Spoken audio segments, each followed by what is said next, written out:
The Quran says you are busy piling up, calculating, developing your careers, your money, your occupation, your wealth, until you visit the graves. Think about it. When was the last time that you went to a funeral? Was it your mother? Was it your father? Was it your grandfather? Was it your uncle? Was it your cousin? Was it your friend? Was it your wife? Was it your husband?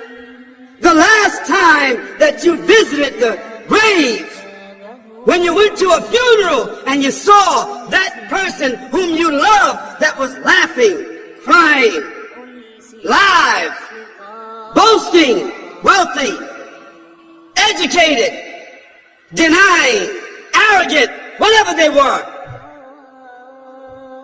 What was the demeanor of the people when you walked in that funeral home? When that person was stretched out in their last suit? What was the demeanor? Were the people cracking jokes?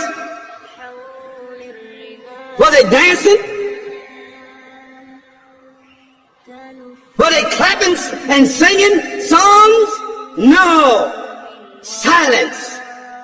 Trauma. Why? Because every person that walked in that room, seeing that person stretched out, the first thing they thought about was not the person. The first thing they thought about was that one day, this will be me.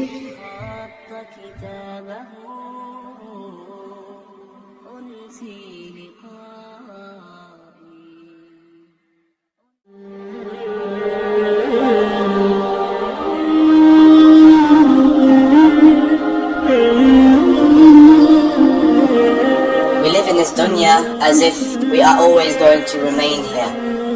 Many of us, we don't think about our moment of death. Many of us, we live as though this is where we are going to remain. As though Allah subhanahu wa ta'ala has given us life forever and we are going to remain on this dunya for all time. And there is not a single person here who knows what his moment of death is going to be like. The first thing that happens to this person when he is on his deathbed, his family are sitting all around him. His loved ones are making dua for him. And this may be us. The angel of death descends upon this person. The angel of death and his deputies, they come and they have black faces.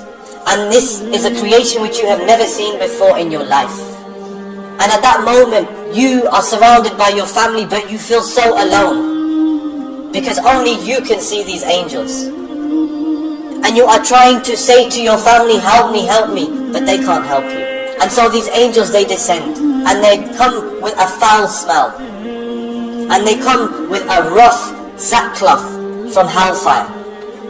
And you are sitting there and you want to scream, but your voice is not coming out. And the angel of death comes and he sits at your head.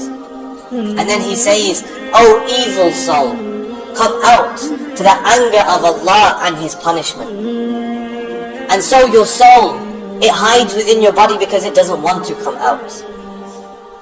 So your soul, it hides within your body. And then the angels, they beat that person and they pull his soul. And the Prophet ﷺ, he said, his soul is removed like a many hooked iron skewer. So imagine some wet wool, and the way you pull a thorny branch through that, the way it rips and it tears at that wool.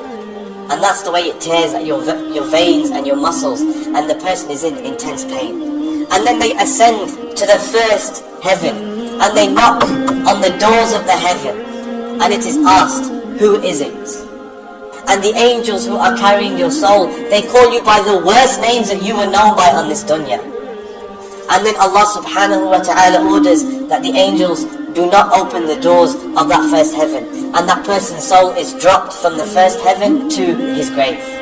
And we fast forward now to the people have buried him, and he can hear their footsteps. You're in your grave and you can hear your family's footsteps as they leave you. These These people who you turned to in the dunya when you had some distress, when you needed some advice or some help, they bury you and then they leave. And this person, this evil soul, he is screaming, don't leave me. Where are you going? Why are you leaving me alone? And so, the people, they leave.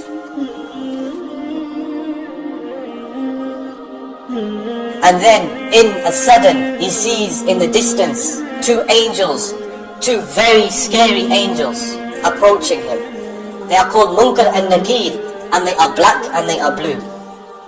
So imagine you've never seen this, and you see them approaching you, but do you have anywhere to run?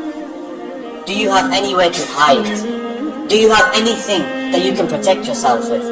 So they sit that person up in his grave, and then they ask him 3 questions, but these angels are rough. They're not going to ask you in a polite way. So the first question, who is your Lord? And this person, he didn't learn about Allah subhanahu wa ta'ala. He didn't learn about shirk. He just lived his life. He didn't care. He was too busy chasing the dunya. So he's going to say, oh, I don't know. Then they are going to say, what was your religion? And this person, he was too busy. He came on a Friday and he prayed his Jumu'ah, but after that he didn't pray. He prayed his Eid Salah, but after that he didn't pray. He didn't know his religion. He didn't care about his religion. So he's going to say, I don't know. Then the third, who is this man that was sent to you? He's going to say, I don't know. I heard the people, the masjid where I went to, the people used to say such and such, but I can't remember now. And then a voice calls out. The angels are told to furnish his grave with the furnishings of Jahannam. كل نفس ذائقة الموت كل نفس ذائقة الموت ثم إلينا ترجعون والذين آمنوا وعملوا الصالحات لنبوئنهم من الجنة غرفا تجري من تحتها الأنهار خالدين فيها نعم أجر العاملين